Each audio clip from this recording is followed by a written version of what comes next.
বলতে চাইছে 2 কোটি পরিবার, প্রায় 8 কোটি মানুষকে তারা স্বাস্থ্যসাথীর আওতায় এনেছে। সমগ্র মানুষকে এখনো আনতে পারেনি, কিন্তু এই ডেটা তাদের ডেটা। তাহলে সেই ডেটাটা যদি আমরা দেখি, তাহলে তো একটা বিশাল সংখ্যক মানুষ, এবং প্রায় 13,000 কোটি টাকার কাছাকাছি তারা খরচ করেছে বলে তারা বলছে। তাহলে এইটা কারা পেল? এইটা পেল যে সমগ্র জেলাগুলোকে ভিত্তি করে বিমা সংস্থাকে ওই জেলাগুলোর দায়িত্ব দেওয়া হয়েছে। তাহলে থার্ড পার্টি একজন, আমি ডাক্তার মানে রাজ্য আমার রুগীকে পরিষেবা দেওয়ার কথা, আর একজন বিমা নির্ভর সংস্থা, তাকে আমি এই টাকাটা দিলাম। তাহলে জনগণের ট্যাক্সের টাকা আমি একজন থার্ড পার্টিকে দিলাম, এবং জেলা ওয়াইজ এটা একটা সুনির্দিষ্ট ভাগ করে রেখেছে তারা। সেই জেলা স্পেসিফিক একটা ইন্স্যুরেন্স কোম্পানি সেই টাকা পায়। তাহলে এইখানে যেটা হলো যে আমি এই টাকাটাই, এই 13,000 কোটি টাকাটাই যদি আমার রাজ্যের ইনফ্রাস্ট্রাকচারের জন্য আমি তৈরি করতে পারতাম, তাহলে স্বাভাবিকভাবে এই স্বাস্থ্য পরিষেবাটা আমি পৌঁছে দিতে পারতাম। রিসেন্ট যদি ডেটা দেখেন, আমরা যদি প্যারামিটারগুলো, হেলথ প্যারামিটারগুলো দেখি, তাহলে দেখা যাচ্ছে যে ম্যাটারনাল মর্টালিটি রেট যেখানে ওভারঅল ইন্ডিয়াতে 80-80-র কাছাকাছি, 84-85-র কাছাকাছি, আমাদের ইন্ডিয়াতে 106-এর কাছাকাছি, 100-র উপরে আমাদের রাজ্যে। তাহলে দেখা যাচ্ছে, এবং রিসেন্ট এই গতকাল স্বাস্থ্য ভবন তার মিটিং করেছে, সেখানে দেখা যাচ্ছে যে মৃত্যুর কারণ কি, সেই মৃত্যুর কারণে ফার্স্ট উঠে আসছে যে বাল্যবিবাহ, উঠে আসছে যে মানে 18 বছরের আগের প্রেগনেন্সির কথা।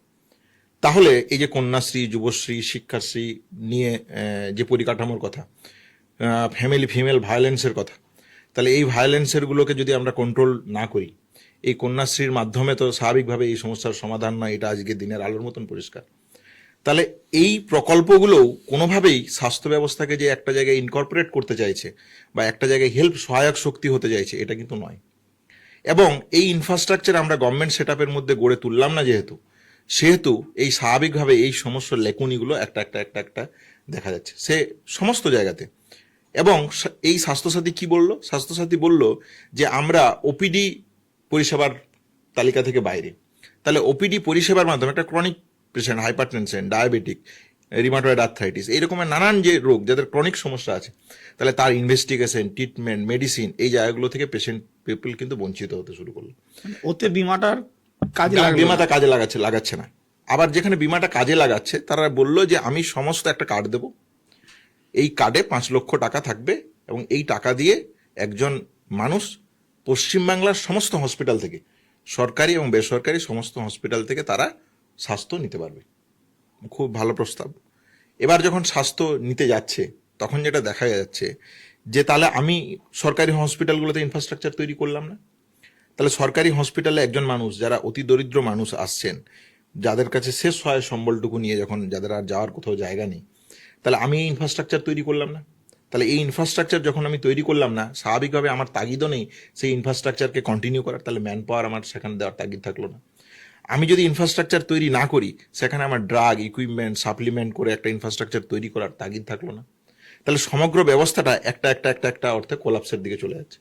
তাহলে এই জায়গা থেকে যখন গেল, এবং সমস্ত কর্পোরেট হসপিটালগুলোকে যখন তারা স্বাস্থ্য বিমার আয়তায় আনতে চাইলো, দেখা গেল কর্পোরেট ব্যবস্থাগুলোর ক্ষেত্রে যে প্যাকেজ তারা বেঁধে দিল, তাহলে প্যাকেজগুলোর দুটো ব্রড ভাগ যদি আমরা দেখি, একটা হচ্ছে সার্জিক্যাল জায়গা, একটা হচ্ছে নন সার্জিক্যাল, মানে মেডিসিনের পেশেন্ট বা critical patient, MI, heart failure, শ্বাসকষ্ট নিয়ে কোনো পেশেন্ট আছে, এই ধরনের গ্রুপ অফ পপুলেশনের ক্ষেত্রে তারা বলল যে 3300 টাকার মধ্যে তোমাকে সমস্ত কিছু দিতে হবে, খাওয়া দাওয়া, থাকা, অ্যান্টিবায়োটিক, ওষুধপত্র, বিশেষজ্ঞ চিকিৎসক দেখা, সবকিছু।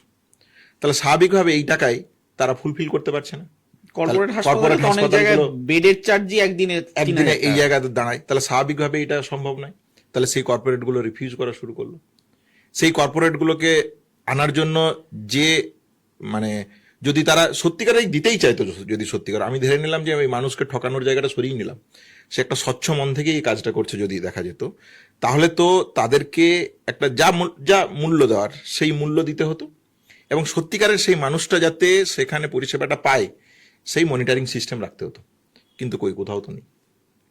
তাহলে বাস্তবে আমি মানুষের সাথে একটা হিপোক্রেসির চর্চা করলাম। এবং এর পাশাপাশি যে সরকারি সেটআপটাকে ধীরে ধীরে স্বাধীনতা আন্দোলনের পর থেকে কিছুটা হলেও ছিল, স্বাধীনতা আন্দোলনের পর থেকে কোনো জায়গায় তো স্বাস্থ্য ব্যবস্থা প্রচুর ব্যয় দিয়ে আমাদের সরকারি হসপিটাল থেকে কিনতে হলো, কোথাও নেই। তাহলে সব জায়গাতেই তো ফ্রিই ছিল। তাহলে ফ্রির আদলে মানে যে বেনিফিটটা সাধারণ মানুষের, জনগণের পাওয়ার জায়গা ছিল, সেই জায়গাটা পেলো হচ্ছে যে একটা থার্ড পার্টি এজেন্সি, বিভিন্ন কর্পোরেট সংস্থাগুলো। তাহলে এই হচ্ছে আমাদের স্বাস্থ্য ব্যবস্থার জায়গা। ম্যান